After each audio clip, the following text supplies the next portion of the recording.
Bonjour à tous, ravi de vous retrouver pour cette nouvelle édition de Sénat 360. Voici les titres. Changement en vue pour les indépendants. Édouard Philippe confirme la suppression du RSI le 1er janvier. Le régime social des indépendants va être adossé au régime général. Une période transitoire de 2 ans est prévue. Quelles conséquences pour les 6 millions de Français concernés? On en parle dans cette édition. La loi antiterroriste adoptée par le Sénat et présentée en octobre à l'Assemblée nationale fera l'objet d'une évaluation en 2020. Le chef de l'État l'a annoncé au préfet. Le texte qui transpose dans le droit commun des dispositions liées à l'état d'urgence suscite en effet une levée de bouclier. Le débat est à suivre. Suite de notre page spéciale élection sénatoriale, le scrutin du 24 septembre renouvelle la moitié des sièges de la Haute Assemblée et un groupe est particulièrement concerné. Il s'agit du groupe communiste. Joue-t-il sa survie? Élément de réponse dans un instant. Et je vous rappelle que vous pouvez réagir à tous nos débats sur Twitter avec le hashtag Sénat360. Pour m'accompagner cet après-midi jusqu'à 18h, Saveria Rojek en direct de la salle des conférences. Le multiplex, c'est tout de suite.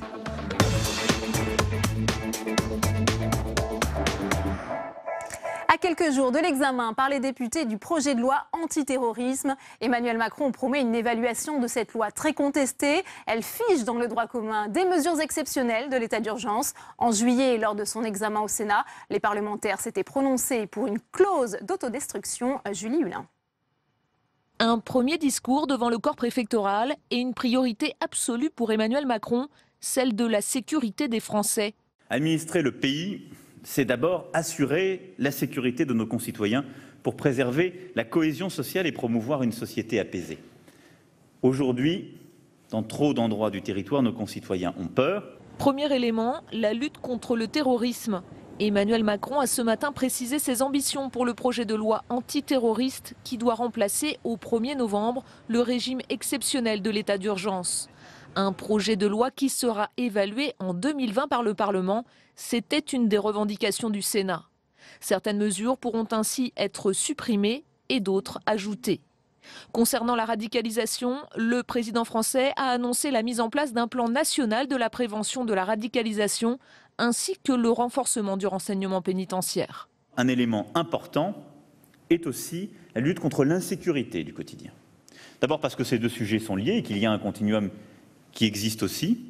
Ensuite, parce que c'est une attente de nos concitoyens indispensable. Emmanuel Macron confirme la mise en place d'une police de sécurité du quotidien accompagnée d'une réforme de la procédure pénale. Pour tenir ses engagements, il a choisi de faire de la sécurité intérieure une priorité budgétaire. En 2018, le budget du ministère de l'Intérieur augmentera de 7%, avec notamment, comme il s'y était engagé, la création de 10 000 emplois de policiers et gendarmes sur le quinquennat. Et on va tout de suite retrouver Saveria Rojek en direct de la salle des conférences du Sénat. Saveria, vous êtes avec Philippe Dominati, sénateur Les Républicains de Paris. Alors cette évaluation, c'était une demande des sénateurs. Il s'était posé en garant des libertés publiques. Qu'en pense justement Philippe Dominati? Absolument. Bonjour Philippe Dominati. Bonjour.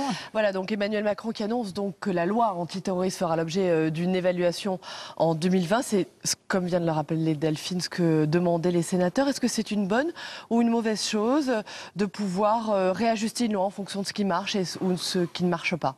Oui, c'est bien de corriger, mais en matière de terrorisme, c'est loin de 2020. En réalité, ce qui compte, c'est l'organisation des services ou la réorganisation des services. C'est peut-être plus important que la loi. C'est plus important que la loi. C'est plus important parce qu'il y a déjà eu beaucoup de lois sur l'antiterrorisme. Par contre, sur la réorganisation ou le réajustement des services du ministère de l'Intérieur, je pense que le nouveau président aurait pu donner une impulsion, par exemple un regroupement des services de renseignement intérieur. C'était quelque chose que beaucoup de parlementaires attendent, aussi bien dans l'opposition que dans la majorité. Pour l'instant, on continue à légiférer. C'est pas ce qui avait été fait avec la création de la task force auprès directement Non, ça n'a pas été fait avec la task force. C'était un organisme en plus et ça succédait à un organisme supplémentaire qui avait été fait déjà au ministère de l'Intérieur. Alors donc, à plusieurs reprises, les parlementaires qu'il soit de l'opposition ou de la majorité, s'est exprimé sur la lutte antiterrorisme, parce qu'il y a quand même un dispositif à perfectionner, qui fonctionne, mais à perfectionner. Et pour l'instant, on en est toujours au texte des lois, alors qu'on préférait que les organigrammes changent un peu. Un autre sujet maintenant, Philippe Dominati, nous sommes à 3 semaines des élections sénatoriales. La droite part très divisée à Paris avec 3 listes, 3 listes distinctes. Vous menez une de ces 3 listes, vous la menez en tant qu'indépendant, mais vous récusez le terme de dissident. D'abord, la droite ne part pas très divisée. 3 listes. La droite part exactement dans le même dispositif tactique qu'aux 2 dernières élections sénatoriales. Et la nouveauté, c'est que la majorité municipale part très divisée, puisqu'à chaque fois, elle n'avait qu'une seule liste et qu'il y en a 4.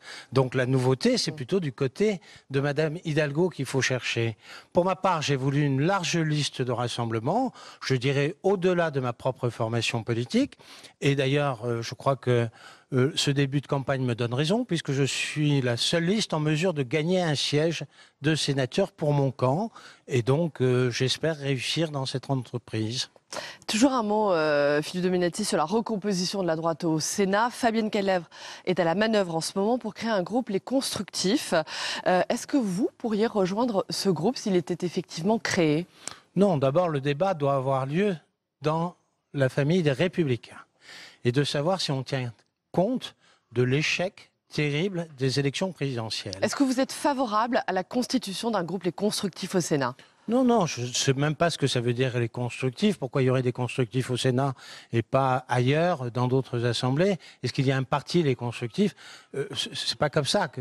Moi, j'ai des convictions. D'abord, je veux voir comment ma famille politique peut se transformer en tenant compte des échecs qui ont eu lieu au cours de cette année électorale. Et je pense qu'au Sénat, on doit changer de registre, on doit changer de méthode et on doit changer de programme. C'est-à-dire, vous dites qu'il faut avant tout clarifier la ligne politique des Républicains. Il faut s'adapter sur un projet d'avenir et non pas de juger en fonction du passé récent. Est-ce que vous jugez que votre famille politique, que la droite est aujourd'hui toujours menacée d'éclatement ?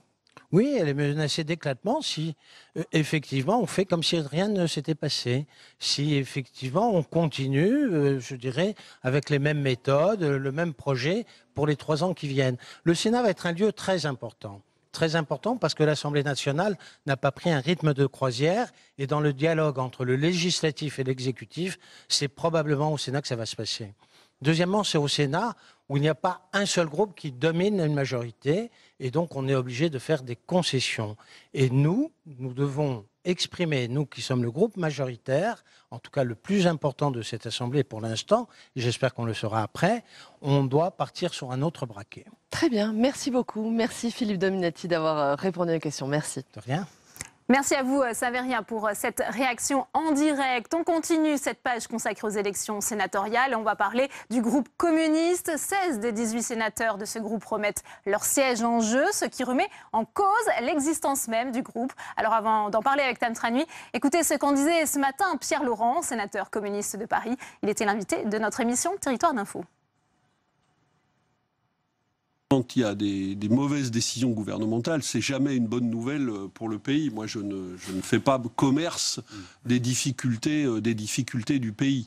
Ce qui est certain, c'est que ça doit mettre en alerte l'ensemble des grands électeurs qui vont se prononcer sur les élections sénatoriales. Qu'est-ce qu'il y aura dans le Sénat comme groupe pour s'opposer à cette politique?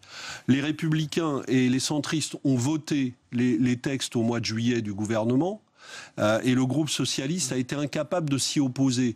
Il n'y a plus de groupe écologiste. Le seul groupe qui s'est opposé clairement et qui a fait des contre-propositions, c'est le groupe communiste, républicain et citoyen. Il faut que ce groupe soit présent dans l'hémicycle et je pense que nous avons bon espoir que ce soit le cas. Vous menez campagne, votre parti mène campagne, vos élus, vos sortants mènent campagne pour les sénatoriales. Est-ce que vous constatez dans la campagne, sur le terrain, des problèmes avec les élus de la France Insoumise? Ce que je constate, moi, c'est plutôt une différence entre l'attitude effectivement parfois très dure des dirigeants de la France Insoumise, comme dans le cas de la Corse, et sur le terrain des discussions qui, au contraire, se continuent parce que les militants de la France Insoumise, du Parti communiste, qui ont déjà mené des batailles ensemble, veulent plutôt continuer à les mener dans beaucoup d'endroits.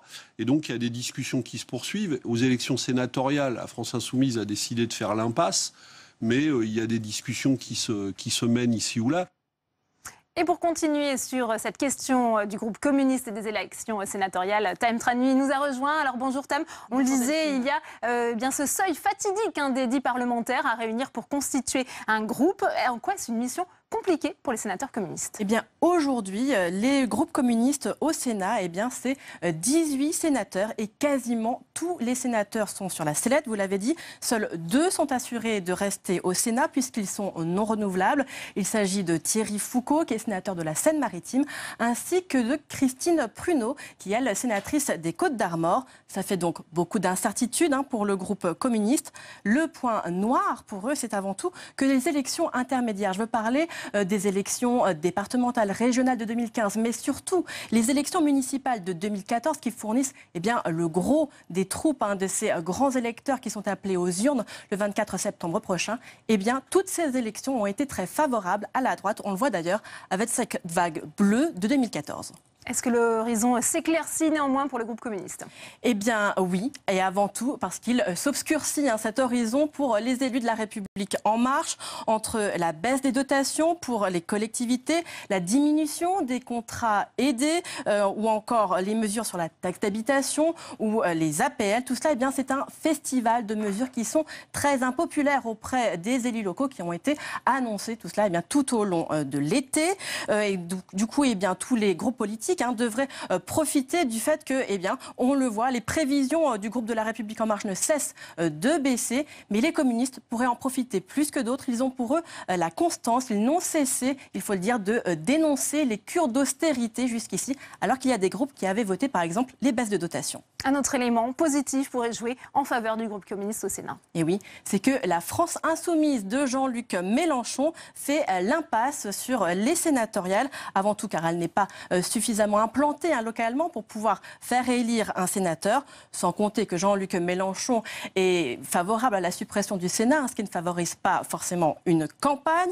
Reste que les grands électeurs de la France insoumise devraient massivement se reporter sur le PCF. Est-ce qu'on peut faire un point à présent sur les figures qui jouent leur survie ici au Sénat? Il y a d'abord Pierre Laurent, le secrétaire national du PCF que l'on a entendu tout à l'heure, est le candidat de Paris. Il est tête de liste dans la capitale, tout comme la présidente du groupe communiste Éliane Assassi, qui est elle chef de file de Seine-Saint-Denis.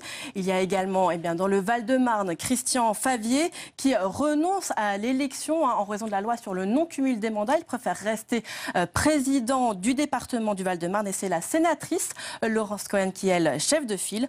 Notez enfin que dans l'Isère, où la sénatrice Annie David va passer la main, c'est Guillaume Gontard qui va reprendre le flambeau, un inconnu jusqu'ici, le maire du Percy, qui lui n'est pas communiste et qui va être tête d'une liste qui mélange ELV, sympathisants de Benoît Hamon, et aussi, bien sûr, quelques communistes. Merci beaucoup, Tam, et on vous retrouvera tout au long de la semaine pour faire le point sur les enjeux politiques de ces élections sénatoriales. Et puis, je vous propose d'ailleurs d'écouter, puisque nous vous en parlions hier, Christophe Castaner, porte-parole du gouvernement, c'est aussi le secrétaire d'État en charge des relations avec le Parlement. Vous allez l'entendre, plus les jours passent, plus le parti majoritaire revoit ses ambitions à la baisse en matière de sénatoriale. On l'écoute.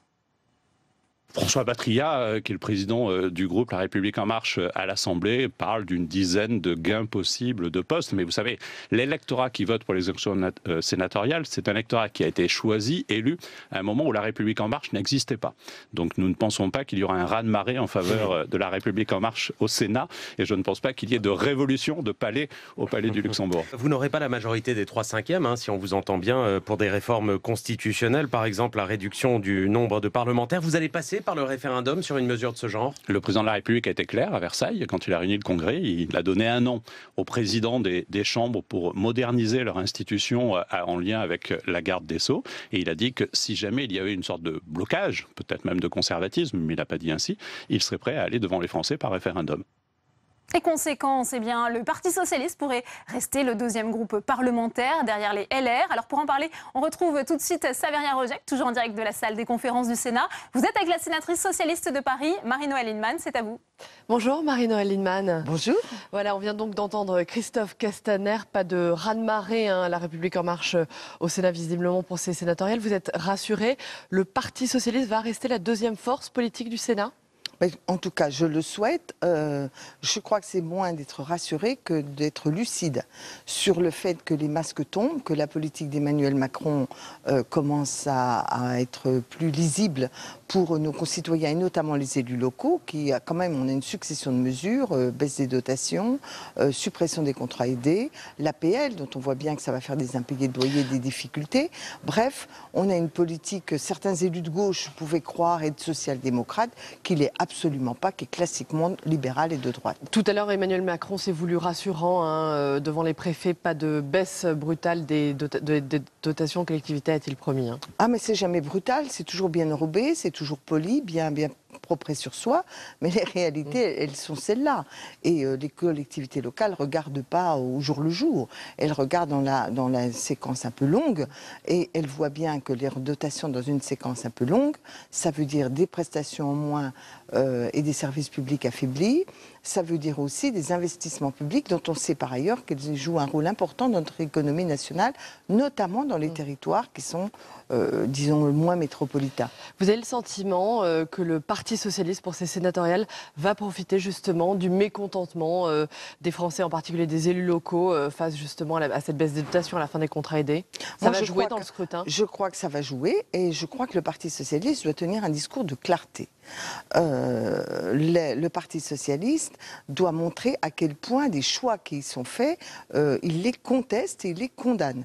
De ce point de vue, on ne peut pas dire les textes qu'on écrit et les déclarations que le parti fait sont claires de ce point de vue. Néanmoins, dans l'opinion publique et parfois même chez nos élus, les choses sont parfois peu comprises, en tout cas apparaissent illisibles au regard de certaines divisions. Et je crois que le Bureau national d'hier a, lui, bien remis les choses, les pendules à l'heure, si je puis dire.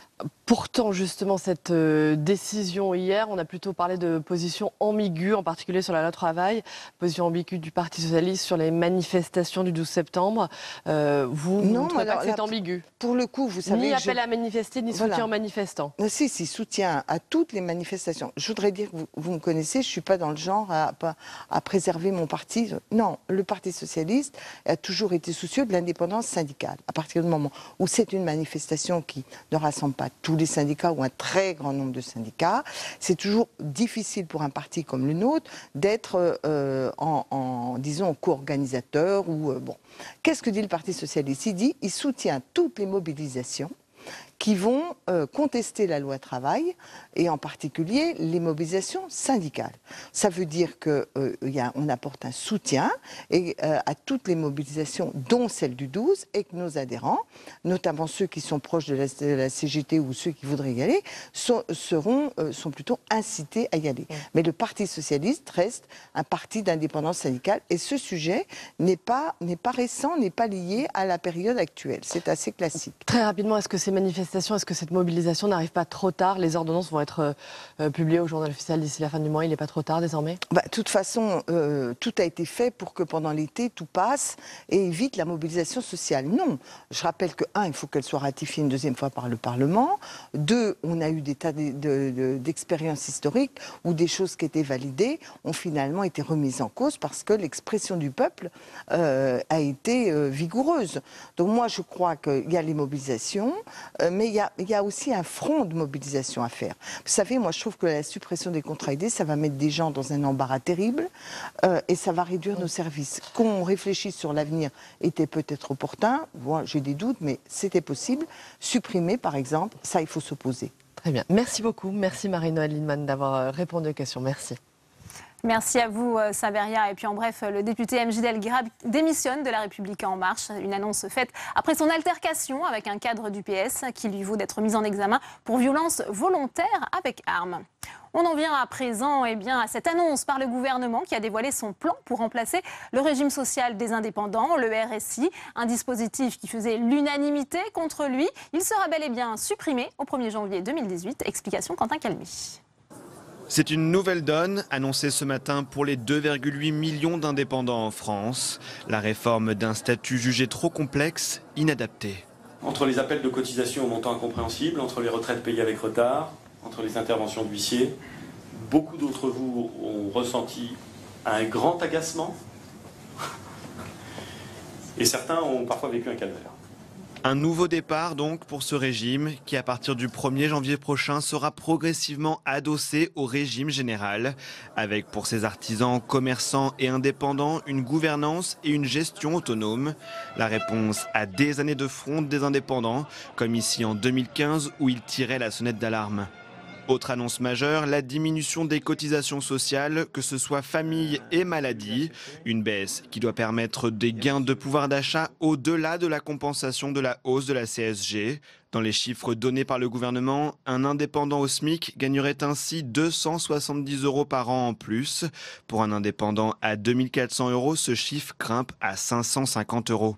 Ce coup de pouce sera visible dès les premiers acomptes, puisque ça se passe par acompte s'agissant des indépendants, dès les premiers acomptes, à partir du milieu de l'année 2018. Enfin, les auto-entrepreneurs ou micro-entrepreneurs bénéficieront d'un doublement des plafonds pour profiter d'une fiscalité avantageuse. Une semaine après la présentation des ordonnances, une deuxième série d'annonces avec comme ambition de transformer l'économie française. Ces annonces satisfont-elles les indépendants? Vont-elles assez loin? Quel impact sur la croissance et l'emploi? C'est le thème de notre premier débat.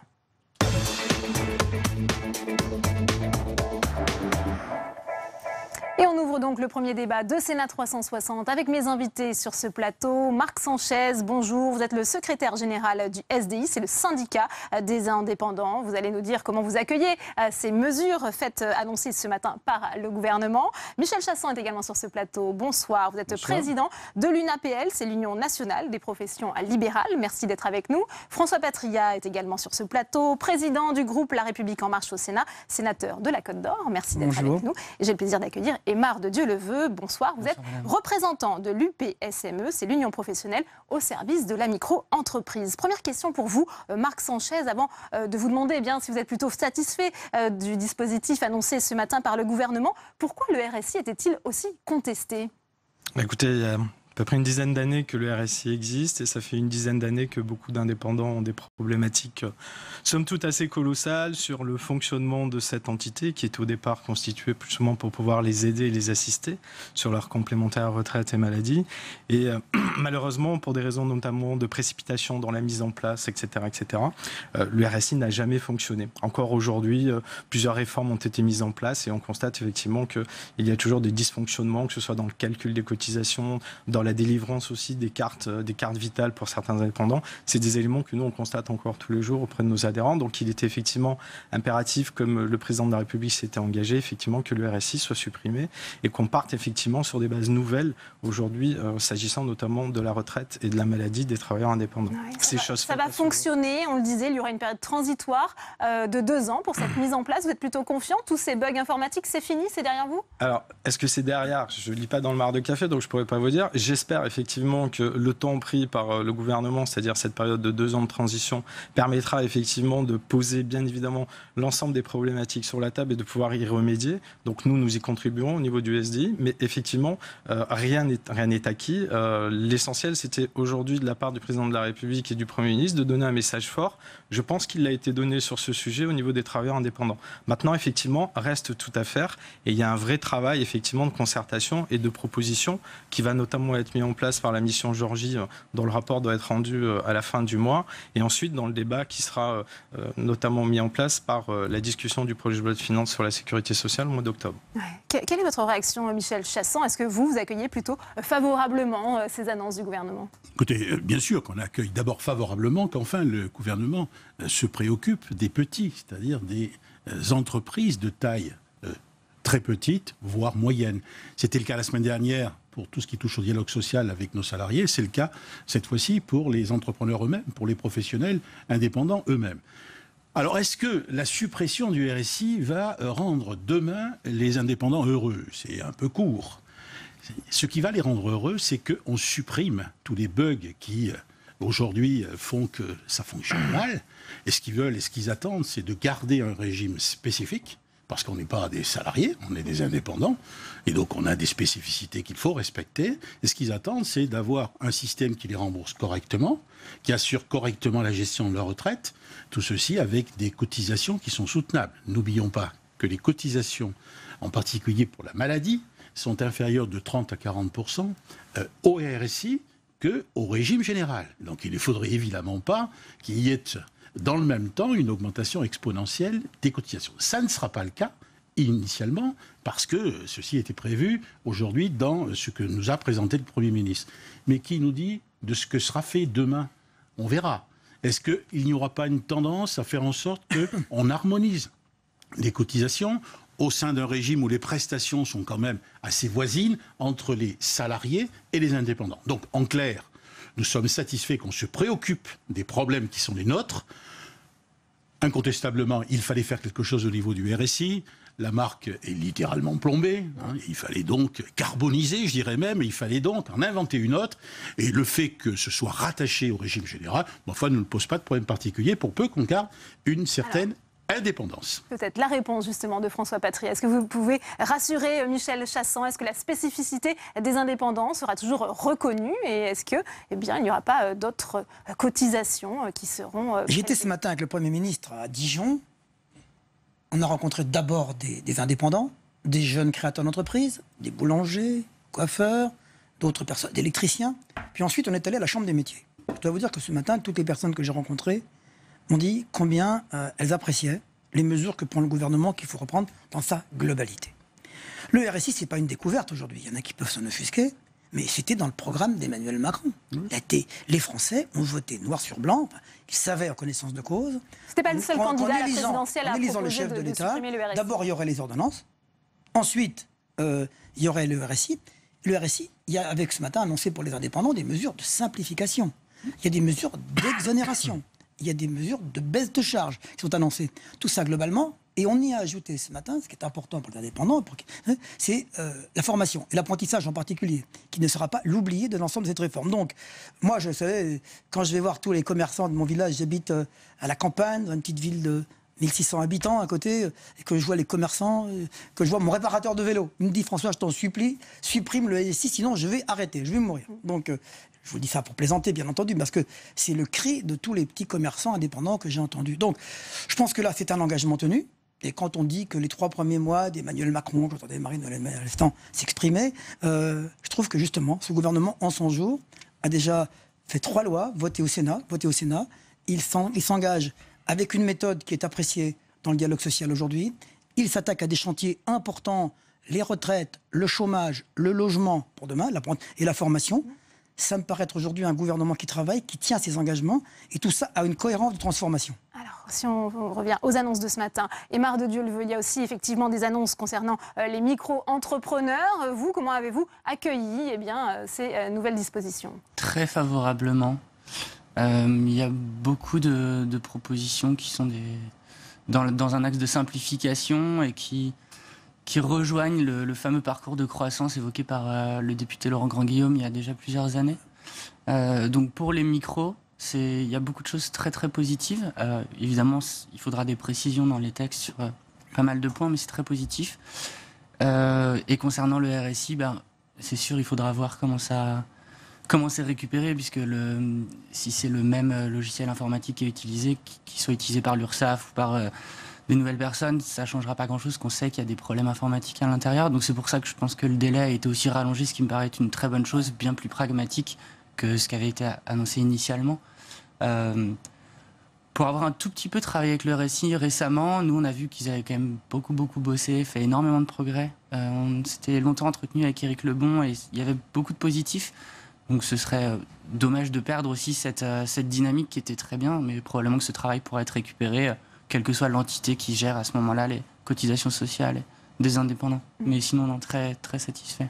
Marc Sanchez, on a beaucoup entendu au moment justement des manifestations pour la suppression du RSI, les indépendants dire, chez nous, il y a beaucoup de travailleurs pauvres. Est-ce que ça va changer aussi avec la suppression de ce dispositif? Je ne pense pas que ça change, puisque le niveau finalement de rémunération est lié à l'activité de l'entreprise.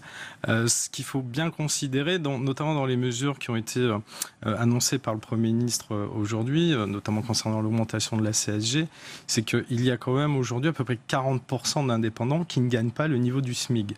Donc effectivement, l'augmentation de charges qui est prévue à travers l'augmentation de la CSG n'aura peut-être pas l'impact que le Premier ministre a annoncé, c'est-à-dire à peu près pour un indépendant qui gagne le SMIC de l'ordre de 270 € à peu près par an. Ce qu'il faut voir aussi sur cet aspect-là, c'est tout l'aspect fiscal. Aujourd'hui, les indépendants sont assujettis pour une grande partie d'entre eux sur l'impôt sur le revenu notamment, et qu'effectivement, le travail qui a été fait à la fois pour les salariés, à la fois pour les chefs d'entreprise, notamment ceux qui sont soumis à l'impôt sur les sociétés, laisse quand même un certain vide, on va dire, aujourd'hui, s'agissant des charges sur les travailleurs indépendants. Donc on attend effectivement que les choses s'améliorent, qu'il y ait des discussions qui soient lancées sur l'aspect fiscal. À cet effet, d'ailleurs, nous avons rencontré Bruno Le Maire, justement, sur ce sujet dans le courant du mois de septembre, pour lui faire part de nos propositions. Mais il est bien évident qu'il faut tenir compte qu'aujourd'hui, les indépendants, ça reste quand même une force économique. Je pense que le gouvernement a bien pris conscience de cet élément.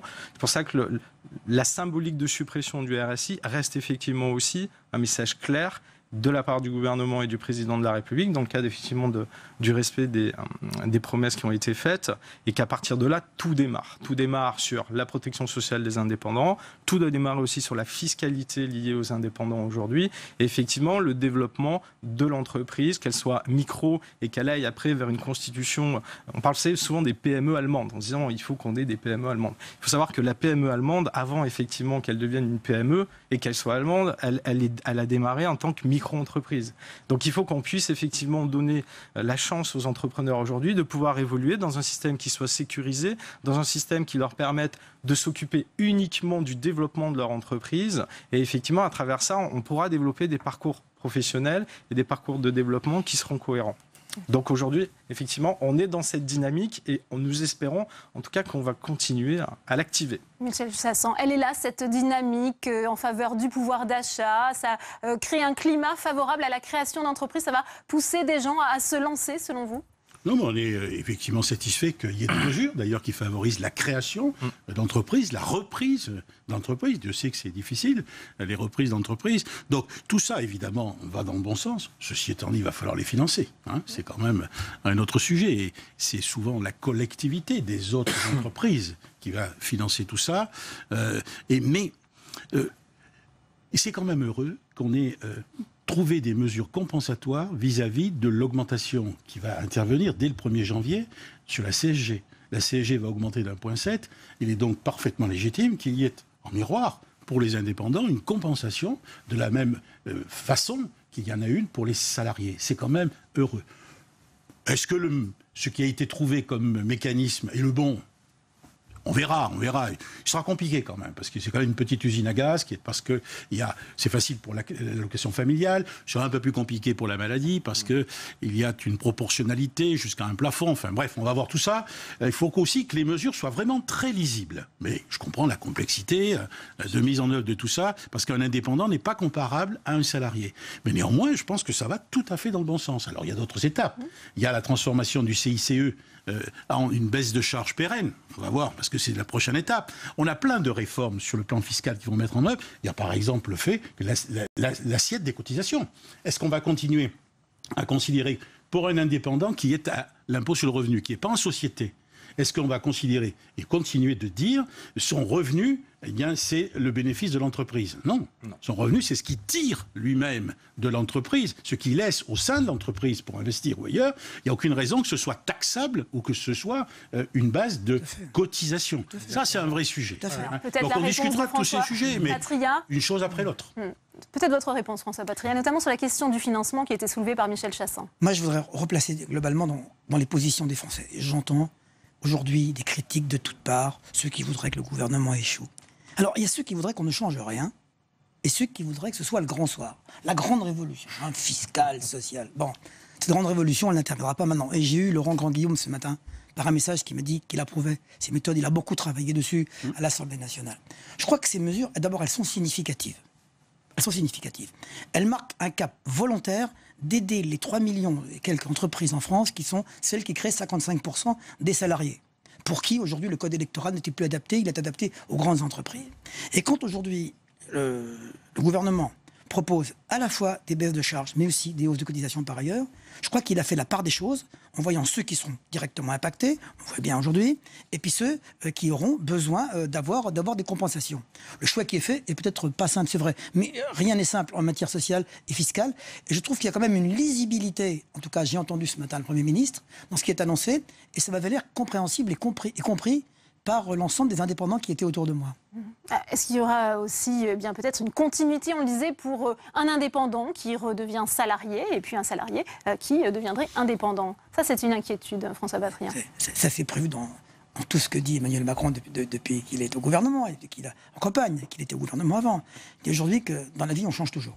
Et qu'il faut pouvoir changer. Et pour ce faire, il faut effectivement des régimes adaptés, souples, on peut passer d'un régime à un autre, et puis surtout, il faut la formation au milieu, parce que c'est la formation qui remplacera demain les emplois aidés. Ouais. Michel Chasson est peut-être... Ce qui aujourd'hui change et bouleverse le monde du travail, c'est finalement les parcours linéaires deviennent les plus rares. En fait, on alterne des périodes de salariat, des périodes d'entreprise, on est indépendant, voire même on cumule les deux. Il y a beaucoup de gens qui cumulent à la fois un salaire et en même temps ont une activité indépendante, complémentaire. Et donc, il est bien de pouvoir adapter notre modèle social précisément à cette évolution majeure. C'est aujourd'hui vrai pour tout ce qui est social, ce sera demain vrai pour l'assurance chômage, notamment. On va en discuter. La retraite. Évidemment, lorsqu'il s'agit d'harmoniser les retraites, c'est de tenir compte de cette spécificité, que les gens ne sont plus, depuis la date de l'installation jusqu'à la retraite, indépendants ou salariés. Ils alternent les périodes en fonction de l'évolution du marché et en fonction de l'évolution de leur propre vie. Marc Sanchez ? Oui, juste deux axes en fait par rapport à ce qui a été dit. Aujourd'hui, un travailleur indépendant, effectivement, a un multi-parcours dans 42 ans de travail. Vous pouvez être salarié, vous pouvez être chef d'entreprise, micro-entrepreneur, redevenir salarié, etc. Donc, le rattachement au régime général ou l'adossement permet effectivement d'avoir une unicité à travers différents parcours et différents statuts. Ça, c'est quelque chose qui est très positif. Et effectivement, que ce soit dans le calcul des retraites notamment, voire dans les complémentaires, c'est un point, je dirais, une vraie avancée. Le deuxième élément qu'il faut prendre en considération, c'est qu'aujourd'hui, les travailleurs indépendants ont besoin de plus de sécurisation et sont demandeurs, par ailleurs, effectivement, d'une meilleure protection.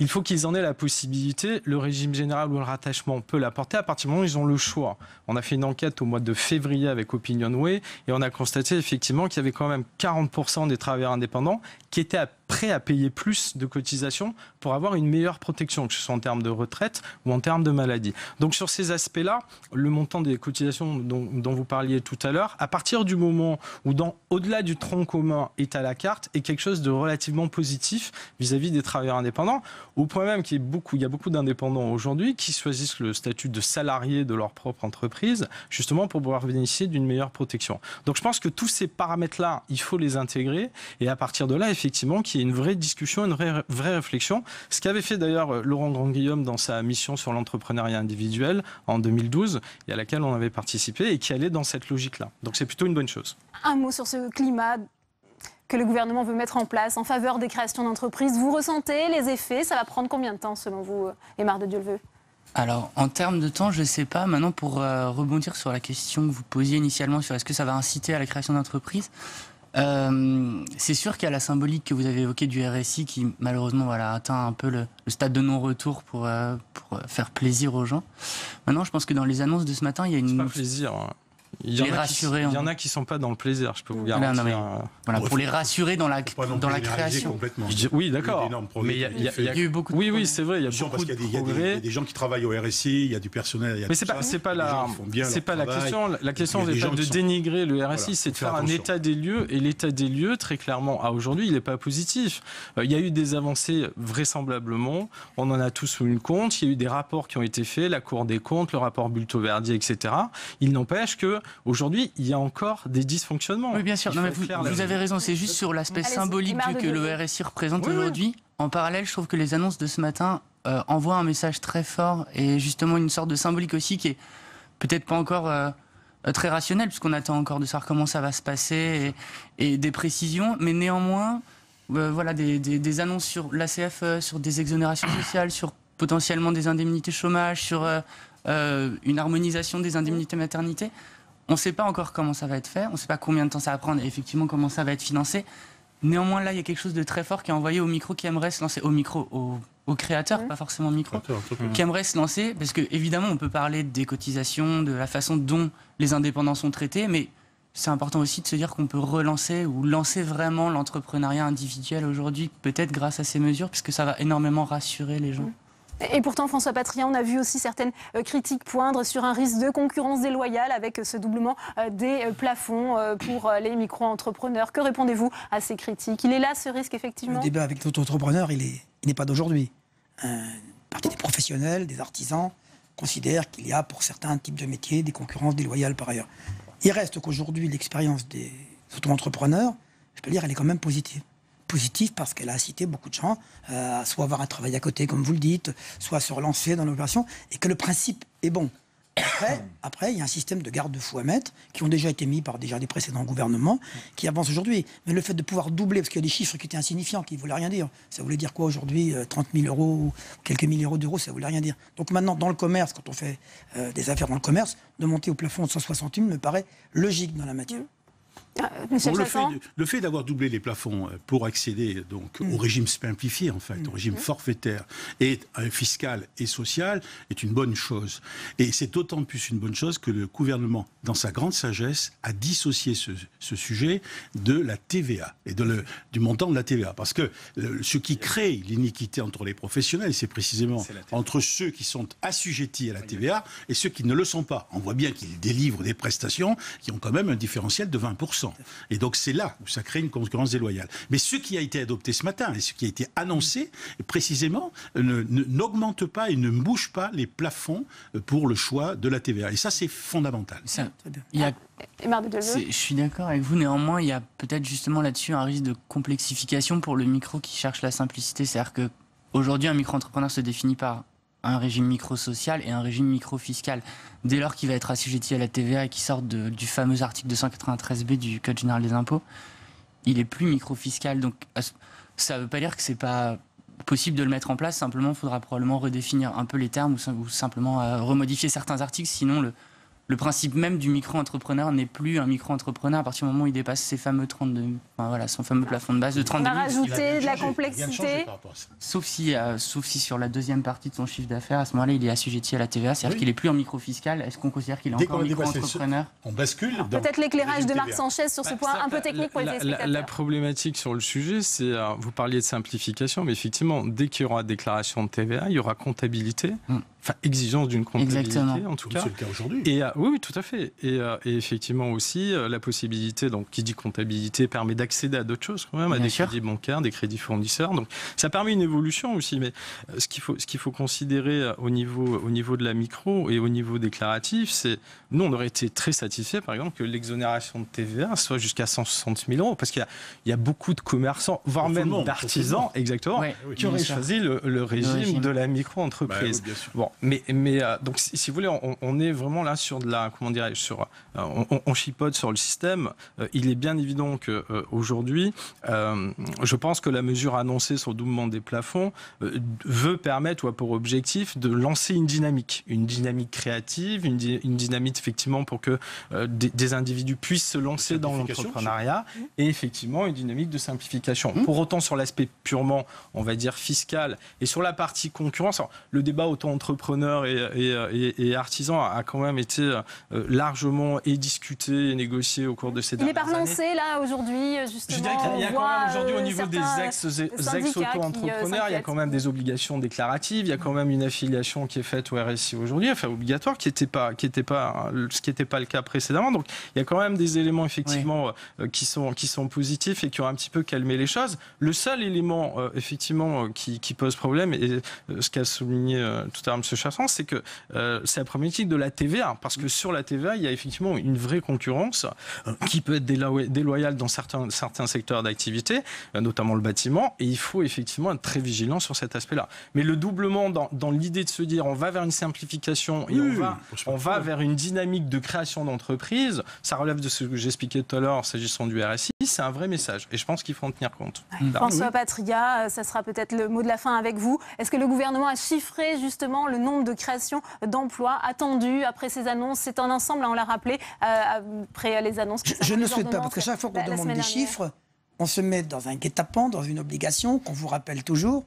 Je crois que ce que veut changer aujourd'hui Emmanuel Macron dans le gouvernement, c'est l'état d'esprit. Redonner un regain de confiance à ceux qui entreprennent dans ce pays, leur permettre de le faire dans de meilleures conditions, et puis d'avoir envie de créer. Ce matin, vous savez, j'ai vu un monsieur qui avait 5 années de droit, qui travaillait dans le droit. Il s'est installé électricien il y a 1 an. Et il nous a expliqué sa problématique. Il a dit, moi, je vais former des apprentis. Et je vais créer 1, 2 ou voire 3 emplois demain. Ça veut dire qu'on a bien compris que cette facilitation. Ce matin, moi, j'étais assez ému par ce monsieur qui était très, très motivé. Faire du droit, être électricien après, ce qu'on évoquait tout à l'heure. Donc, chiffrer, ça ne voudrait rien dire aujourd'hui. Ce qu'on veut voir, hein, c'est l'objectif de, vous savez quel est, c'est qu'à la fin du mandat d'Emmanuel Macron, il n'y ait plus que 8% de chômeurs. C'est ça l'objectif. Et on le fera par tous les moyens. Mais rappelons une chose simple, quand j'entends parler des emplois aidés à longueur d'antenne, c'est pas avec de l'argent public qu'on fait de l'emploi. C'est avec des entreprises qu'on fait de l'emploi aujourd'hui. Et le meilleur moyen, c'est d'accompagner les entreprises pour qu'elles puissent le faire. Même si certaines collectivités en ont besoin, mais c'est un autre débat. François Patria. Nous adhérons à ce discours. Oui, Michel Chassan, vous êtes d'accord? Tout à fait. Évidemment, c'est les entreprises qui créent les emplois et ça n'est pas les subventions publiques qui créent les emplois. Au Payés contraire. par les impôts des gens qui ont déjà des difficultés. Absolument. Voilà. Soyons satisfaits, on est dans la même dynamique, c'est déjà ça. Vous avez vu une belle humanité autour du chef de l'État aujourd'hui? Pas souvent, hein. On peut refaire encore. Hein. Peut-être pas sur les contrats aidés, mais ça ferait l'objet d'un autre débat. Avec plaisir, François Patria. Merci d'avoir participé à ce débat. Merci à vous, Aymar de Dieu-le-Veut. Merci Marc Sanchez. Merci. Michel Chassan. On va d'ailleurs commenter une autre annonce d'Emmanuel Macron. Ce matin, c'était devant le corps préfectoral sur un autre sujet sensible qui concerne bien entendu le Sénat, c'est la baisse des dotations aux collectivités territoriales. Le chef de l'État a tenté de rassurer. Elle ne se fera pas brutalement. On l'écoute. En 2017, sur ce point, je veux être très clair, j'ai entendu là aussi des polémiques. Les engagements pris sont pleinement respectés. La régulation budgétaire annoncée par le Premier ministre a été conçue en partant sur des autorisations d'engagement et sur des crédits de paiement sur des projets d'investissement simplement décalés dans le temps afin que les collectivités locales ne soient pas affectées. Cette mécanique est parfaitement connue. Et c'est une mauvaise polémique que certains ont voulu faire sur la parole de l'État et les régulations budgétaires infra-annuelles. Pour 2018, je l'assume pleinement et je vous le confirme aujourd'hui officiellement, je n'ai pas souhaité procéder à une baisse brutale des dotations qui s'inscrivent dans la droite ligne de 2017.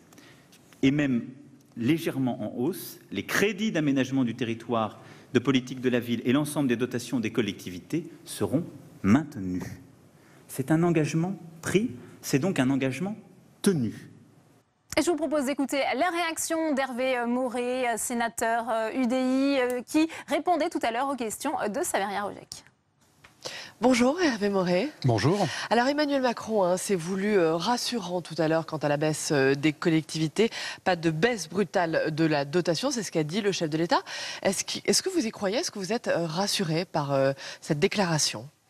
Écoutez, ce que j'observe, c'est que les collectivités et les élus locaux sont très inquiets parce que au cours des dernières semaines, il y a eu quand même un certain nombre de décisions très négatives pour les collectivités locales, que ce soit pour ne prendre que les dernières, la suppression de la réserve parlementaire qui pénalise quand même gravement les territoires ruraux et les petites communes, ou la suppression des contrats aidés qui est intervenue au cours de l'été, posant des vrais problèmes aux maires, notamment dans le cadre de la rentrée scolaire.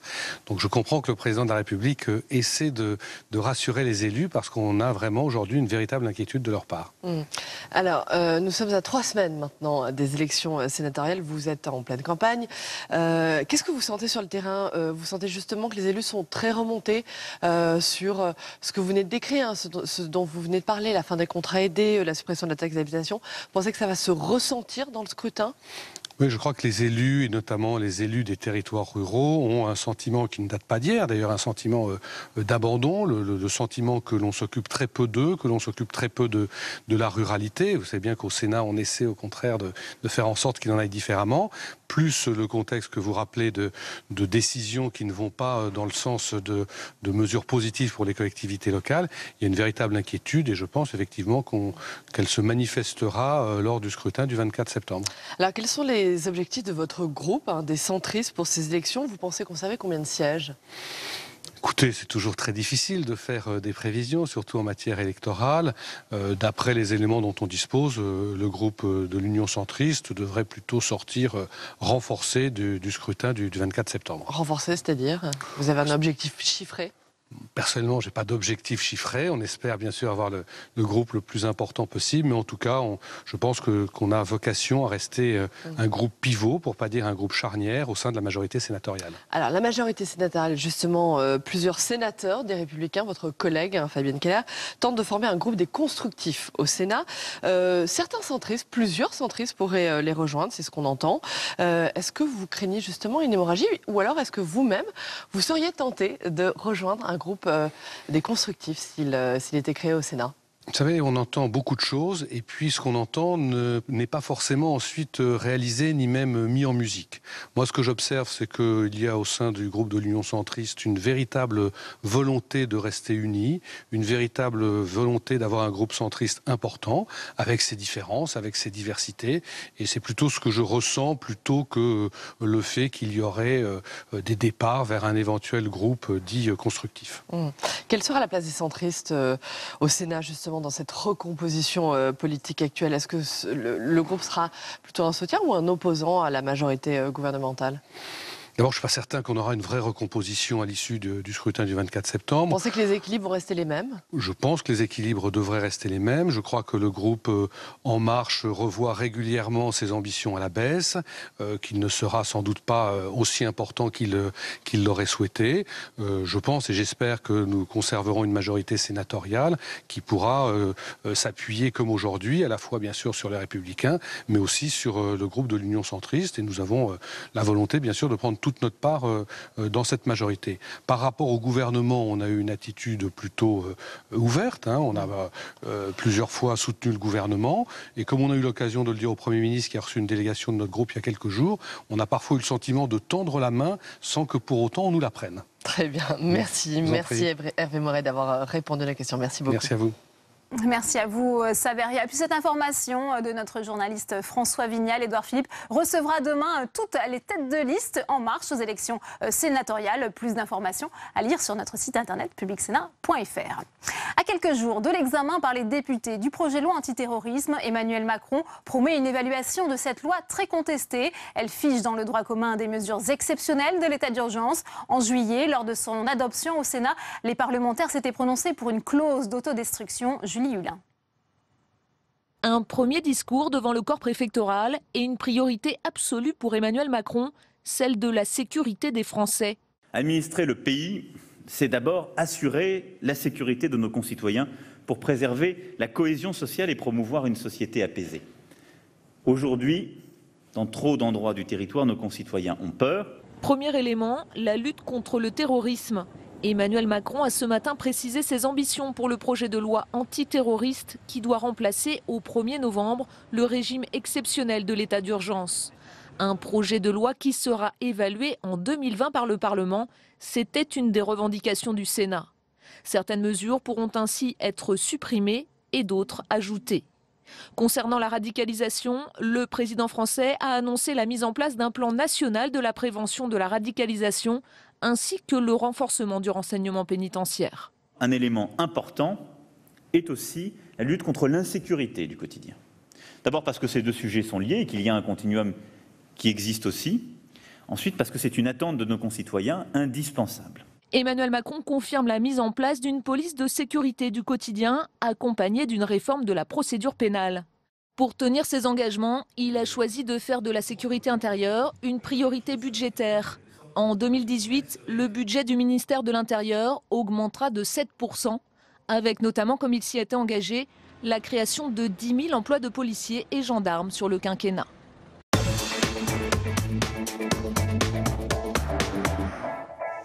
Et on ouvre le second débat de Sénat 360 avec mes invités sur ce plateau. Esther Benbassa, bonsoir. Vous êtes sénatrice Europe Écologie Les Verts du Val-de-Marne. Vous êtes vice-présidente de la commission des lois ici au Sénat. Merci d'être avec nous. Vous êtes également auteur, on va en parler, de ce rapport d'information deux rapports d'information sur les politiques de déradicalisation.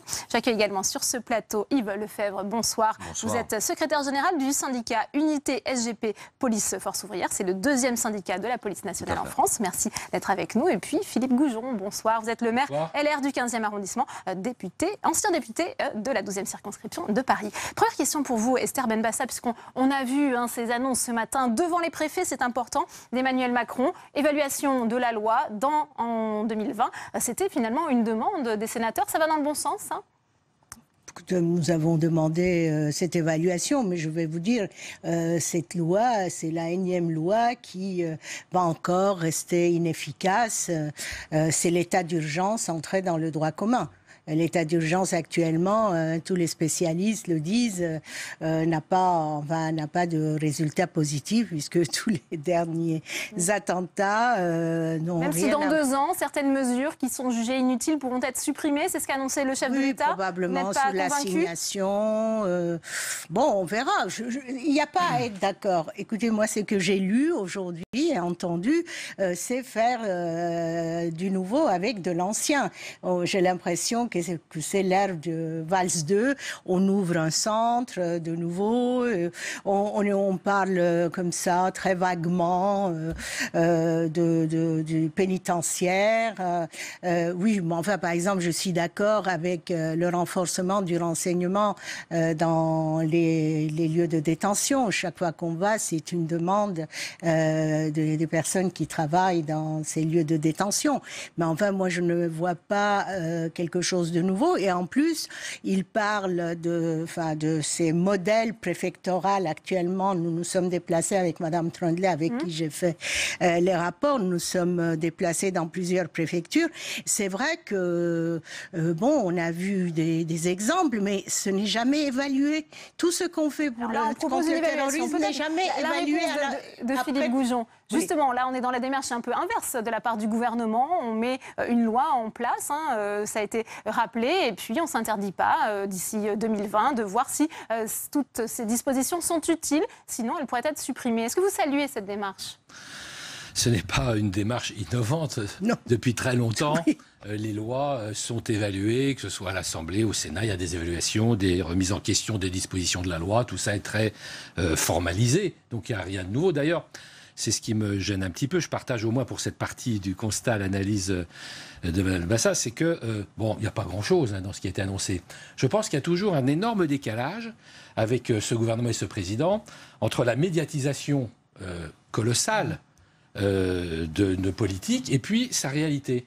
Il n'y a absolument rien de neuf dans ce qui a été annoncé. Bon, c'est très bien, ok, c'est des mesurettes, mais je crois qu'on ne prend toujours pas la mesure, justement, la dimension en tout cas, du fait que soit nous sommes en état de guerre, soit la menace est imminente et à son plus haut niveau. Et à ce moment-là, il faut prendre des mesures beaucoup plus fortes afin de protéger nos concitoyens contre le terrorisme. Et c'est vrai, pas plus la loi sur l'état d'urgence que d'autres petites dispositions ne suffisent. Ne sont pas assez fortes ces mesures contenues justement dans la loi antiterroriste. Sur le plan répressif, moi, je pense qu'effectivement, déjà, le fait de passer de l'état d'urgence à la nouvelle loi va affaiblir notre dispositif et qu'il faut aller beaucoup plus loin. Il y a un sujet aussi, et puis ce n'est pas que des dispositions législatives. Par exemple, on ne sait pas où on en est. Je suis très étonné de ce qui a été annoncé tout à l'heure. On ne sait pas où on est sur le plan budgétaire. Il y a quelques jours, nous en discutions à l'instant, il y a quelques jours, on nous disait 526 millions de moins sur le budget de l'intérieur, et là, on nous dit plus 7%. Alors, c'est en même temps... Voilà, d'augmentation. C'est en même temps moins et plus. Tout ça m'a l'air très... un petit peu très flou. Voilà, vous le dites, c'est de l'amateurisme. Si on revient dans un premier temps sur les mesures de l'état d'urgence, est-ce que la police en a vraiment besoin ou est-ce que si elles sont supprimées d'ici 3 ans parce qu'elles s'avèrent inutiles, ça va vous poser problème, vous, dans la lutte antiterroriste au quotidien ? Très clairement, les mesures aujourd'hui prises par l'état d'urgence sont nécessaires pour le travail de policier. Pourquoi ? Parce qu'effectivement, je rejoins complètement M. Goujon, nous sommes en guerre contre le terrorisme. Alors j'entends ici et là qu'on nous parle parfois de déséquilibrer. Entendons raison un peu, ce sont des problèmes, je dirais, de diffusion, de communication, je dirais, gouvernementale, médiatique dans ces cas-là.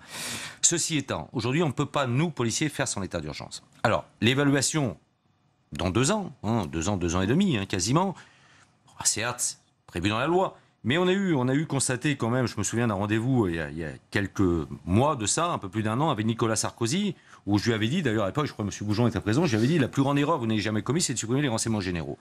La preuve en était faite aujourd'hui, on arrive quand même en 2017, bien longtemps après que ça ait été supprimé. Et aujourd'hui, on arrive sur une évaluation. Moi, j'y suis favorable. Au moins qu'on fasse le bilan. Si ce n'est pas suffisant, on pourra remettre.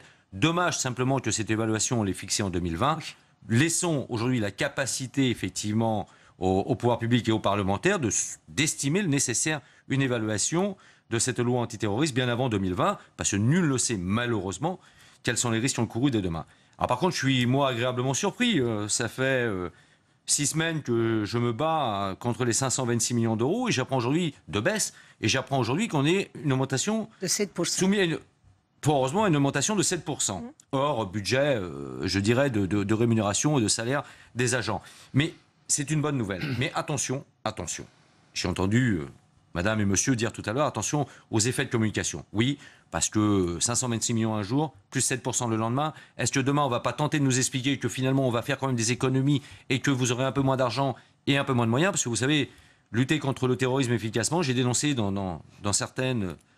sur certaines chaînes de TV et de radio, il y a quelques semaines que ça, des directions départementales de la sécurité publique qui n'ont plus d'argent à compter là, depuis le 1er septembre, pour faire tourner les véhicules.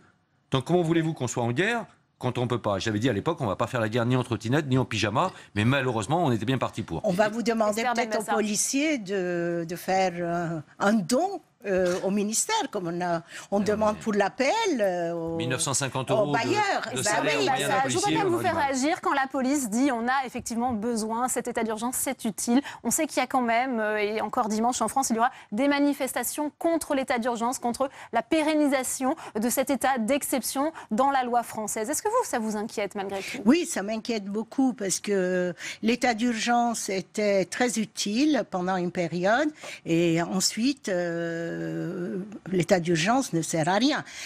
Surtout que nous mettons en péril nos libertés individuelles. Mais bien sûr, dans les pays comme la Grande-Bretagne, la Belgique, l'Allemagne, ils n'ont pas d'état d'urgence. Nous, sous l'état d'urgence, on a plein d'attentats.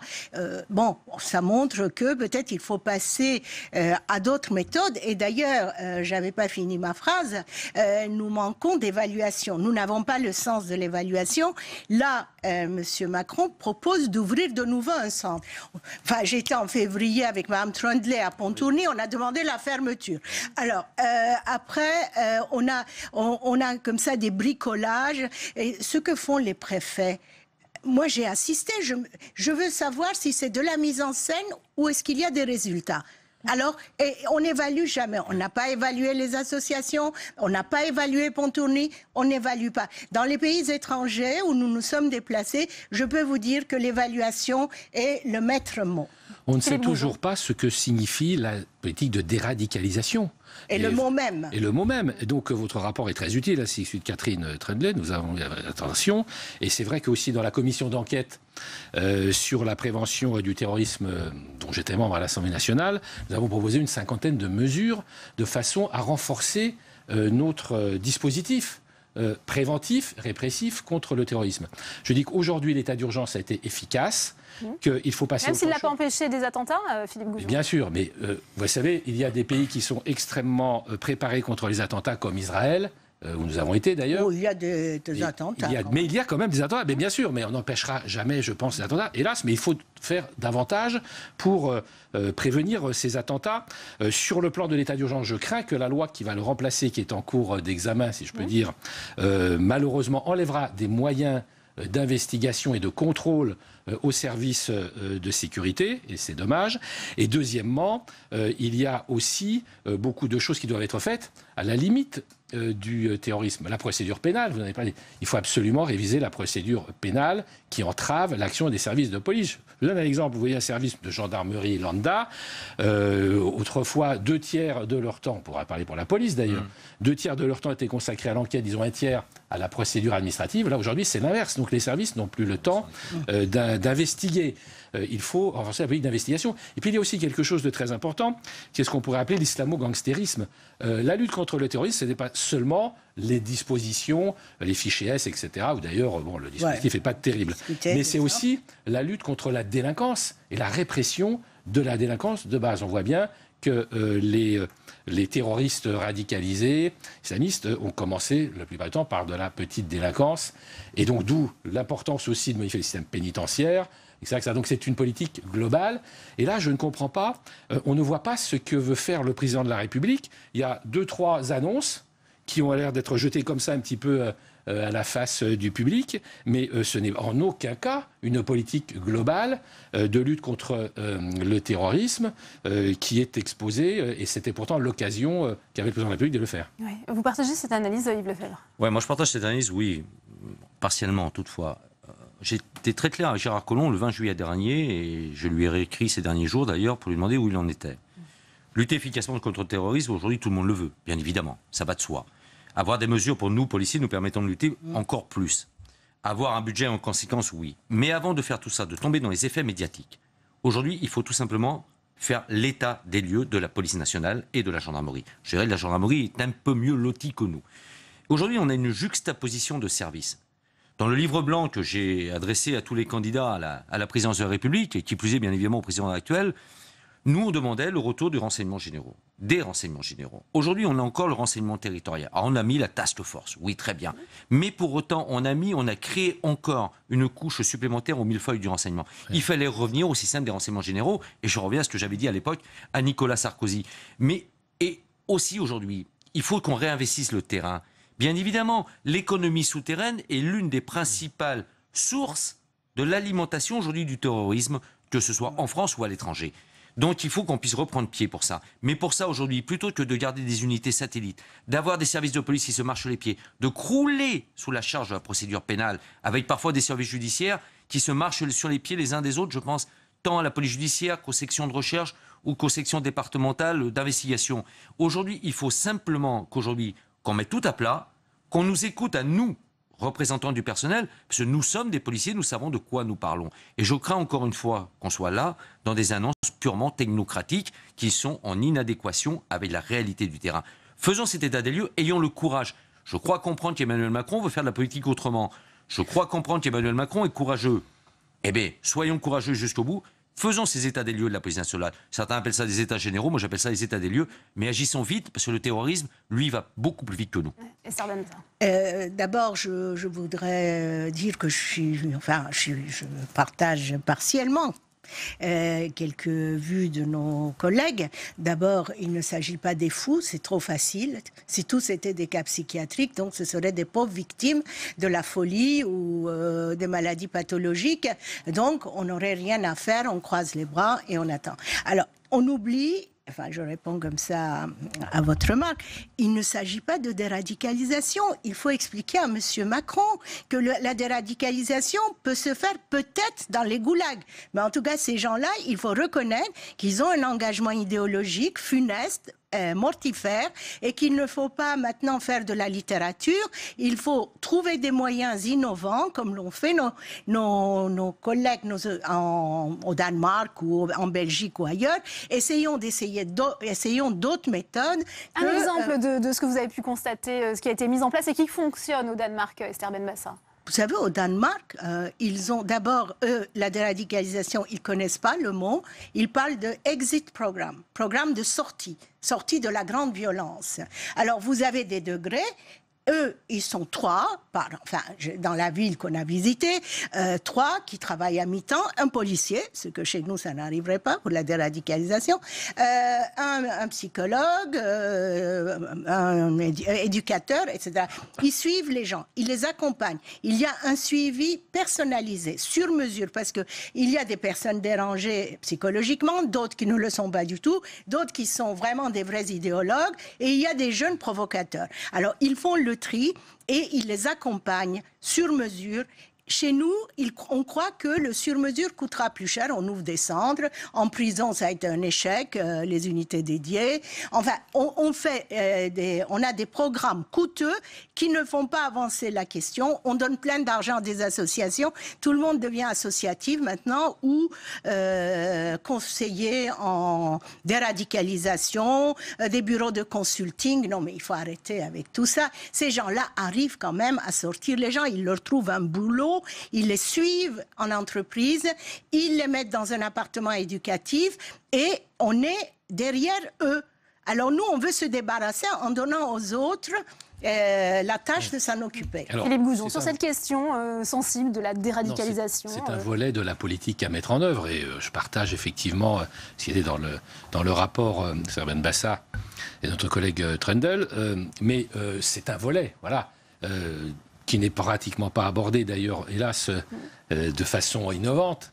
Et comme il faudrait le faire. Emmanuel Macron promet un grand plan national. Oui. De prévention de la radicalisation. Le énième. Tant mieux d'ailleurs, mais bon, qu'est-ce qu'il y a? Voilà, qu'est-ce qu'il y a dans ce plan?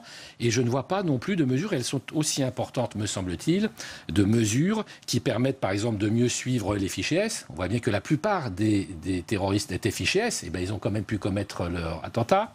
On ne voit pas de mesures qui permettent l'expulsion d'un certain nombre de personnes qui sont en lien avec les organisations terroristes. On ne voit pas de mesures qui permettent d'investiguer davantage, qui permettent aussi de coordonner plus. On évoquait un certain nombre de mesures à l'instant. Je pense qu'il est nécessaire d'avoir une bien meilleure coordination. Alors, on dit coordination, mais quelles mesures concrètement? Il n'y a même pas de base de données commune en matière terroriste pour l'ensemble des services d'investigation. Il n'y a pas de base de données commune. La coopération européenne est encore insuffisante. Elle en a ses balbutiements. Moi, j'étais à Europol, Eurojust. Bon, il y a beaucoup de choses qui se font, mais c'est totalement insuffisant. Il n'y a pas de politique européenne, voire internationale, évidemment, a fortiori, contre le terrorisme. Donc, voilà, c'est ça qu'on aurait aimé entendre de la part du président. Peut-être, d'ailleurs, les grands plans qu'il annonce vont-ils décliner tout ça. Aujourd'hui, on reste sur sa faim. Yves Lefebvre, sur cette question de la déradicalisation, est-ce qu'on peut envisager qu'en France, la police soit associée justement à la lutte contre la radicalisation? Si la police, pourquoi pas? Quand la police a des effectifs suffisants, parce que j'ai entendu 7 000 emplois de policiers, 10 000 on travaille nos collègues gendarmes. Oui. Création d'emplois ou embauche. Alors, voilà, exactement. Création d'emplois ou d'embauche, parce qu'il faut quand même savoir que l'an dernier, on a eu plus de 2000 départs à la retraite. Donc imaginez-vous, on a à peine compensé. Alors est-ce qu'on est... Parce que les mots ont toute leur importance, surtout quand on est en guerre. Création ou maquillage d'embauche? La question, je vais la poser pas plus tard qu'après-demain au directeur général de la police nationale. Moi, je pense que je vous donnerai la réponse avec grand plaisir, M. Goujon. Aujourd'hui, pourquoi pas? Pourquoi pas? Mais entendons-nous bien aussi. Là, on n'a pas parlé, j'ai cru comprendre quand même que Emmanuel Macron parle de plan national de prévention de la radicalisation. Donc je reviens aussi à l'occupation du terrain par les policiers. Pourquoi? Parce que c'est à la source qu'on va les chercher. On va sentir les premiers frémissements de radicalisation. Oui, voilà, les signaux faibles. On n'y arrive pas. On y arrive. Si, madame, on peut y arriver dès lors qu'on occupe le terrain. Sauf à dire aujourd'hui que quand on occupe le terrain, on est simplement dans une phase de répression. Il faudra concilier la prévention et la répression. La prévention sans répression n'a aucun intérêt. Ni l'un ni l'autre. Les deux doivent être conciliés. Mais pour ce faire aujourd'hui, il faut aller au plus près de la source. Aller chercher, je dirais, les signes de frémissement, oui. Ça ne se voit pas, puisqu'il cache. Mais si, madame, ça se voit, très sincèrement, ça se voit. Vous le voyez, vous avez des signes malheureusement apparents, parfois, et vous avez dans le comportement des personnes. La preuve en est faite sur les dernières personnes qui étaient parfois aussi le suivi des fichiers S. Mais aujourd'hui, on ne peut pas suivre. Il y a tellement de fichiers S. Donc aujourd'hui, des petits signes à peine perceptibles, mais le policier qui connaîtra son secteur, qui saura se faire reconnaître dans son secteur, pourra sentir ça. Mais aussi, il faudra qu'il soit craint, ce policier. Alors pour ce faire, ce plan, effectivement, mais ne soyons pas courts dans la durée. Je crains qu'un quinquennat ne soit pas suffisant. Non. Moi, je ne partage pas du tout, bien sûr, ce que vous dites, parce qu'il n'y a pas que la répression. J'ai été étonnée par un des points évoqués par M. Macron, c'est que, comme vous le savez, il y aura des retours de Syrie et un très très grand pourcentage d'enfants entre 1 et 5 ans. Alors, il dit que ces enfants ne devraient pas être pris en charge par l'aide sociale à l'enfance. Moi, je suis pour qu'on utilise ce que nous avons sous la main, à savoir ce qui a déjà montré son efficacité, la PJJ, etc., qui savent s'occuper des délinquants, qui savent s'occuper de ces jeunes enfants. Enfin, je ne vois pas pourquoi on ne demanderait pas à l'aide sociale de l'enfance en augmentant leurs effectifs et leur budget. Je suis vraiment étonnée. C'est toujours comme ça. On fait avec de l'ancien, du nouveau. L'ancien qui ne marchait pas, alors on le retrouve dans le nouveau qui ne marchera pas. Alors voilà, avec ça, on peut s'attendre à ce qu'on ne fasse pas de la vraie prévention, parce qu'il y a plusieurs modèles de prévention qui peuvent être accompagnés de répression, mais qui aussi ne le sont pas et qui peuvent, parce que la prison n'est pas le lieu où on se déradicalise le plus. Hein. Philippe Goujon, on arrive bientôt au terme de ce débat. On a un arsenal législatif extrêmement complet déjà dans la lutte anti-terroriste. Qu'est-ce qui manque encore? Mais non, il manque beaucoup de choses. On l'a évoqué en matière répressive. Bon, la prévention est indispensable, mais en matière de lutte antiterroriste, on a affaire à une catégorie très particulière de criminels. Et ça plaisante pas, je veux dire, quand vous faites sauter avec une ceinture explosive, quand vous tirez dans le tas, quand vous tuez des centaines de victimes innocentes, avec des camions, là, il faut quand même être un tout petit peu dur. Donc, il est nécessaire, d'abord, effectivement, d'identifier les signaux faibles. Moi, je partage tout à fait votre... Il faut plus de policiers, bien sûr. Vous le disiez, il y a 10 000 ou 12 000 fichiers S pour terrorisme. Parce qu'il y en a 20 000 sinon total. Du provocateur. Voilà, donc il n'y a pas suffisamment de policiers pour ça. Le plan Vigipirate Sentinelle doit être complètement revu parce que les choses, on le voit aujourd'hui, ne sont pas efficaces. Et c'est au contraire un appel peut-être à attaquer des militaires, même s'il faut maintenir évidemment une surveillance. Et puis je dis qu'il faut aussi des moyens aussi juridiques, davantage. Là, on va passer de l'état d'urgence à une nouvelle loi qui, par exemple, assouplit l'assignation à résidence ou les perquisitions. Je ne pense pas que ce soit une bonne mesure. C'est-à-dire votée par le Sénat. On a le nombre de personnes perquisitionnées. On ne peut en avoir besoin. Demain, vous verrez d'ailleurs, le président de la République prévoit de lever l'état d'urgence. Vous verrez que s'il y a un attentat, comme ça a été le cas le 14 juillet d'ailleurs, de l'année précédente, le jour même, eh bien on ne lèvera pas l'état d'urgence. Là, je crois que on est loin du compte. Ouais, Yves Lefebvre, sur ce point, on parlait au début de ce débat justement de la pertinence, de l'utilité des mesures contenues dans l'état d'urgence, sur les assignations à résidence par exemple. Les assignations à résidence, pour moi, je suis, percez mon expression, je suis monté au plafond quand j'ai vu que les sénateurs, Madame la sénatrice, vous aviez voté effectivement contre. C'est un moyen aujourd'hui de quand même de localiser la personne, et ça nous permet quand même de cibler l'environnement, de cibler, avec le peu de moyens dont nous disposons. Avec le peu de moyens dont nous disposons, parce que nous avons encore aujourd'hui à subir les kilomètres de la fameuse révision générale des politiques publiques, avec plus de 10 000 suppressions d'emplois. On attrape des délinquants, pas des terroristes actuellement. Ne confondons pas délinquance et terrorisme. Bah oui, c'est un vieux policier qui vous parle, madame, pour avoir été confronté souvent à la délinquance et parfois du terrorisme, et du terrorisme politique, en l'occurrence celui de l'ETA contre lequel je travaillais. Donc je peux vous assurer qu'aujourd'hui être confronté à des terroristes islamistes, ça n'a rien à voir, je rejoins M. Goujon, absolument rien à voir. On est dans un niveau très largement supérieur. Combien d'assignés vous avez? On a des chiffres. Hein.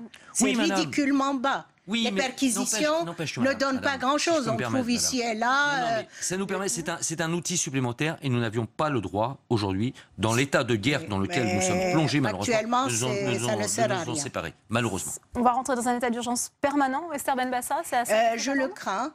Et c'est très dangereux pour notre démocratie. Voilà, moi je pense que dans un pays démocratique, c'est un état exceptionnel passager, mais enfin maintenant on a la loi qui est aussi dure que l'état d'urgence. Donc je suppose qu'en novembre, on ne va pas proroger pour la 7e fois l'état d'urgence. Philippe Goujon, on peut concilier cet éternel débat, liberté et sécurité? Tout ça est bien joli. Moi je constate que nous avons des centaines de morts sur notre territoire pour fait de terrorisme et qu'aujourd'hui la priorité c'est de lutter contre ce terrorisme. Alors il faut accepter un certain nombre de contraintes qui ne me paraissent pas excessives pour la vie quotidienne de nos concitoyens. Ouais. Sur ce point, vous savez, on a vécu douloureusement le mois d'avril dernier avec l'assassinat de notre collègue Xavier Juchelet. Après l'assassinat, il y a plus d'un an maintenant, de notre couple de collègues dans les Yvelines. Moi, j'ai pas envie d'aller redéposer une gerbe à l'endroit où un de mes collègues a été assassiné. Alors, quand on est en guerre, oui, il faut un état d'urgence. Et si la prochaine loi antiterroriste n'est pas suffisante, il faut remettre l'état d'urgence. Parce que je dirais que c'est le principe du serpent qui se mord la queue en permanence, cette affaire. Dès qu'on n'a plus d'attentat, on se dit on va sortir de l'état d'urgence. Dès lors qu'on a un nouvel attentat, et on l'a vu ces dernières semaines, malheureusement, on l'a vu, et on repart. Aujourd'hui, qu'est-ce qu'on veut?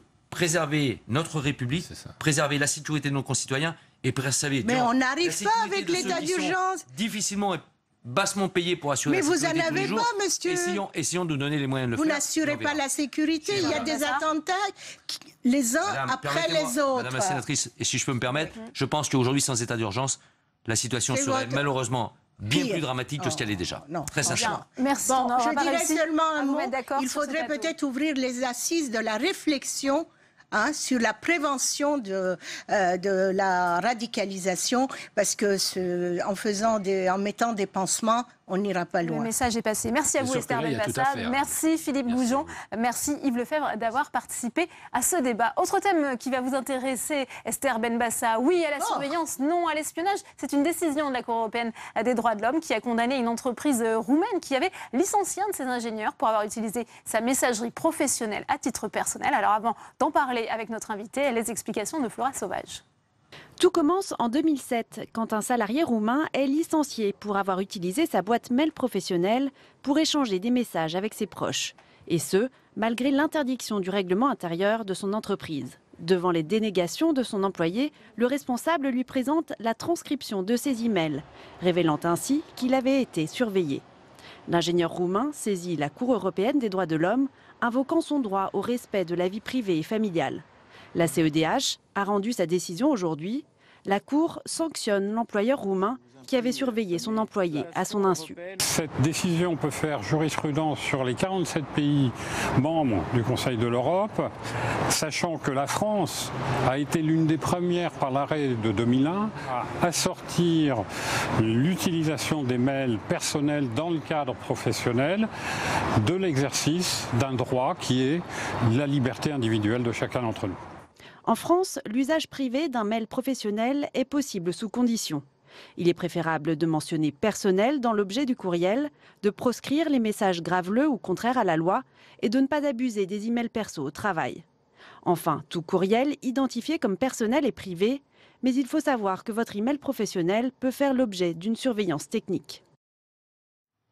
Alors cette décision pourrait-elle faire jurisprudence? Éric Barbry, avocat spécialiste en droit numérique, est notre invité. Il répond aux questions de Saveria Rojek. Le face-à-face, c'est tout de suite.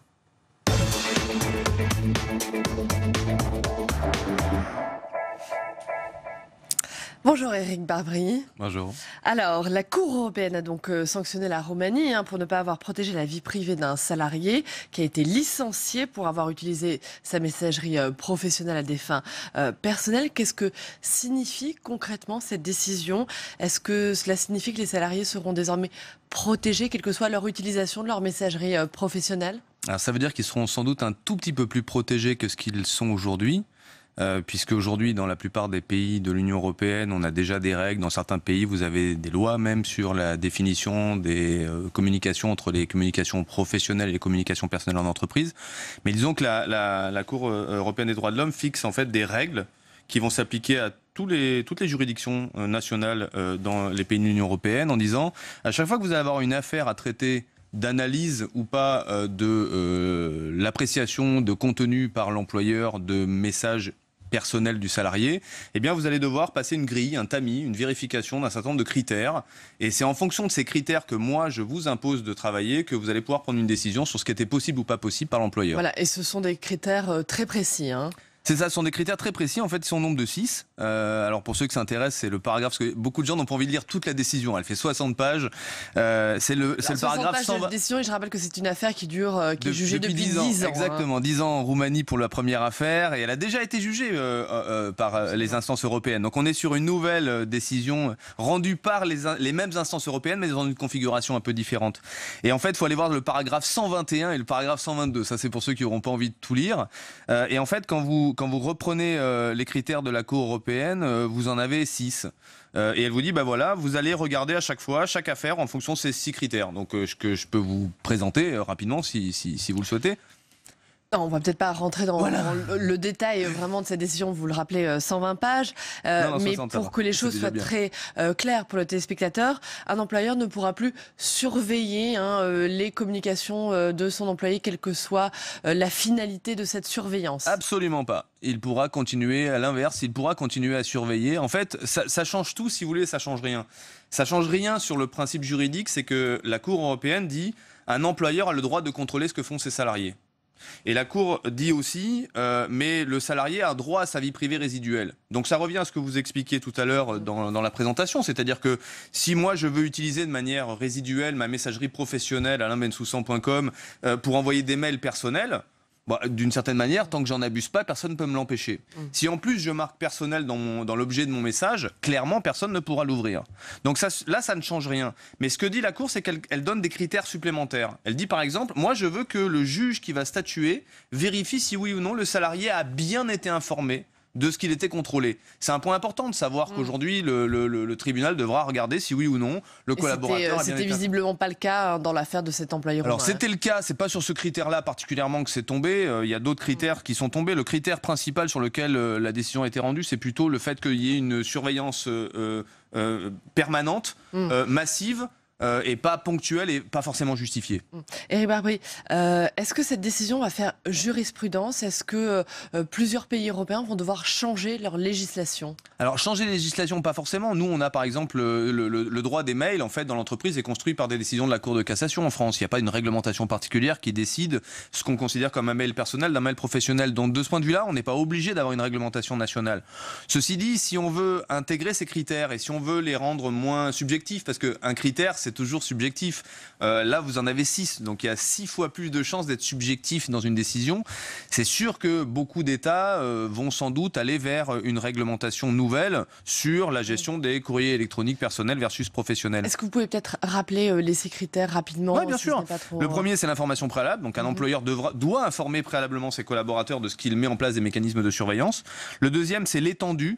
Il ne faut pas forcément contrôler tout le temps, tout le monde, et singulièrement pas forcément contrôler les contenus des gens. On peut tout à fait regarder combien de mails vous recevez sans aller regarder le contenu de vos mails.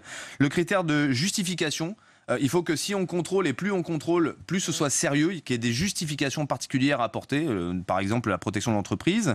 La subsidiarité, c'est le 4e critère, c'est-à-dire est-ce qu'il y avait d'autres moyens de faire? Et il peut y avoir d'autres moyens de faire, on n'est pas obligé de contrôler les collaborateurs pour savoir s'ils travaillent en regardant leurs mails.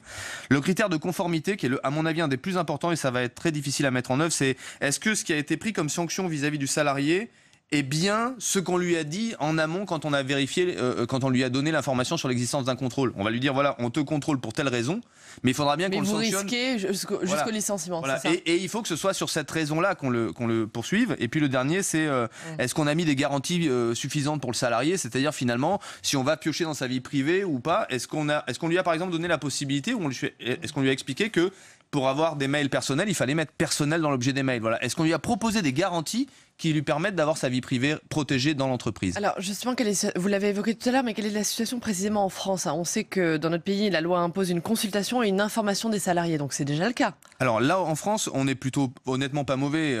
Et d'ailleurs, il y a dans cette décision une présentation du gouvernement français sur sa position qui est plutôt bonne, qui est de dire, nous, on a réglé à peu près le problème en disant, 1, il faut une information préalable, c'est ce que dit la Cour européenne des droits de l'homme. 2, il faut une information auprès de la CNIL, ou en tout cas les gars, une démarche auprès de la CNIL, puisque si vous mettez en place des traitements de données à caractère personnel, la CNIL rentre en jeu, donc il y en a cette démarche à réaliser. Donc ça, c'est 2 démarches préalables, information préalable, démarche auprès de la CNIL.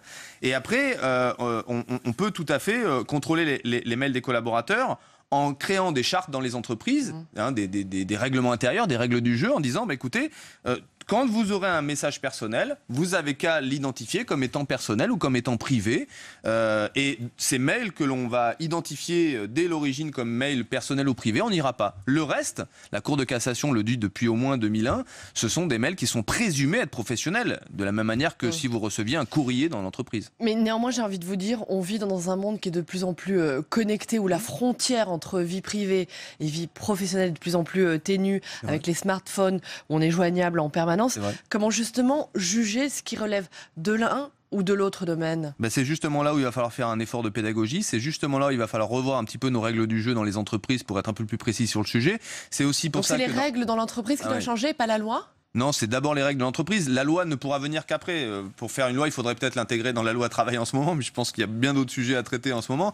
Mais vous l'avez déjà eu dans la loi El Khomri. Dans la loi El Khomri, il y avait ce fameux droit à la déconnexion. Vous avez raison, vous parlez d'une entreprise surconnectée ou des salariés avec des fils à la patte, à commencer par ça. C'est tout à fait juste. Ceci dit, la loi El Khomri a prévu de mettre en place des mécanismes de droit à la déconnexion. Donc en fait, on va aller vers une hygiène, une certaine manière de la communication, en essayant d'être le plus pédagogique possible et surtout le plus précis possible sur ce qu'on a le droit de faire, ce qu'on n'a pas le droit de faire, ce qu'on a le droit de contrôler, ce qu'on n'a pas le droit de contrôler. Mais va-t-il falloir un nouveau texte de loi pour mettre justement en musique cette nouvelle décision de la Cour européenne? Alors, il faut savoir qu'il y a déjà des pays en Europe qui ont ce type de réglementation. Réguler, c'est toujours très compliqué, surtout dans les technos, parce que vous avez un temps du droit et un temps de la techno. Et le temps du droit et le temps de la techno ne sont pas forcément des temps très adaptés. Donc oui, sans doute que la réglementation permet permettrait de simplifier la vie de tout le monde, mais pas sûr que ce soit la manière la plus adaptée. Merci beaucoup. Merci d'avoir répondu à nos questions. Merci à vous, Éric Barbry. Merci Saveria Rojek. C'est la fin de cette édition. Merci à vous de l'avoir suivi. À 18h30, on va plus loin. Nouvelle formule présentée par Rebecca Fitoussi. Très bonne soirée et à demain.